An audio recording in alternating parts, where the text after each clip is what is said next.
আসসালামু আলাইকুম viewers, welcome to নীলিমাস কিচেনেট। আপনারা সবাই কেমন আছেন? ইনশাল্লাহ সবাই ভালো আছেন। আজকে আমি বানাবো একটি ডেলিশিয়াস রেসিপি, সেটি হচ্ছে ক্যারামেল এগ পুডিং। আর এই পুডিং খেতে ছোট বড় সবাই খুব পছন্দ করে। এর জন্য আমি প্রথমেই একটি মিক্সিং বোলের মধ্যে নিয়ে নিয়েছি 2টি ডিম। এরপর ডিমটি ফেটে নিয়েছি। এখন আমি অ্যাড করে দিলাম হাফ কাপ পরিমাণ চিনি। আর মিষ্টির পরিমাণটা আপনারা বুঝিয়ে দেবেন।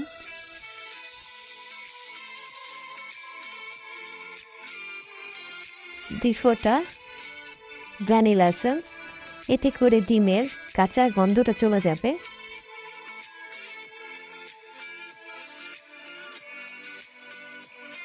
দুই কাপ পরিমাণ লিকুইড দুধ।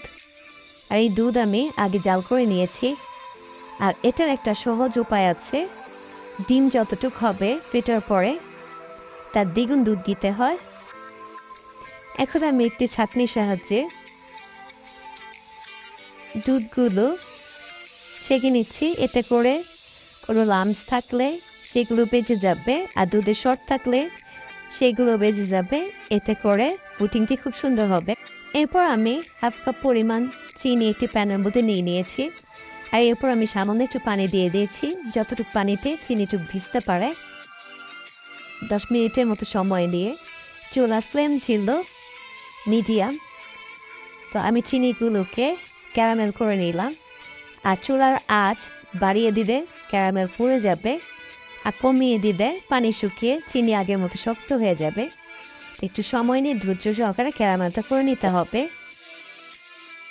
যে বাটিগুলোর মধ্যে আজকে এগ পুডিং বানাবো সেগুলোর মধ্যে ক্যারামেল দিয়ে 3 মিনিটের মতো অপেক্ষা করেছি। যে ব্যাটারটা গুলিয়েছিলাম পুডিংয়ের জন্য সেগুলো দিয়ে একটু প্যানের মধ্যে বসিয়ে দিলাম। আর আমি প্যানের উপরে সুতি কাপড় দিয়ে দিয়েছি, এতে করে কাপগুলোতে কোনো প্রবলেম হবে না। এখন হাফ কাপ যতখানি থাকে অতটুকু বাদ রেখে পানি দিয়ে নরম সুতি কাপড়ের উপর বসিয়ে দিলাম। প্রত্যেকটা কাপের হাফ পরিমাণ পানি দিয়ে দিলাম। আর চুলা ফ্লেম থাকবে একদম লো। আর এরপর আমি একটি পিৎজা ননস্টিক প্যান দিয়ে ঢেকে দিলাম। এরপর আমি ঢাকনা দিয়েছি যাতে করে ঢাকনার পানিগুলো পুডিংয়ের উপর না পড়ে। এখন একদম লো আছে আমি পুডিংগুলো 40 মিনিট গ্যাসের চুলাতে বসিয়ে রাখবো। কত সুন্দর পুডিংটা রেডি হয়ে গেল।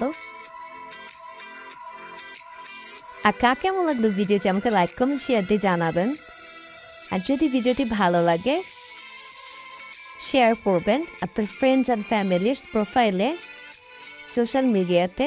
সবাই ভালো থাকুন, সুস্থ থাকুন, নীলিমাস কিচেনের সঙ্গে থাকুন। আল্লাহ হাফেজ।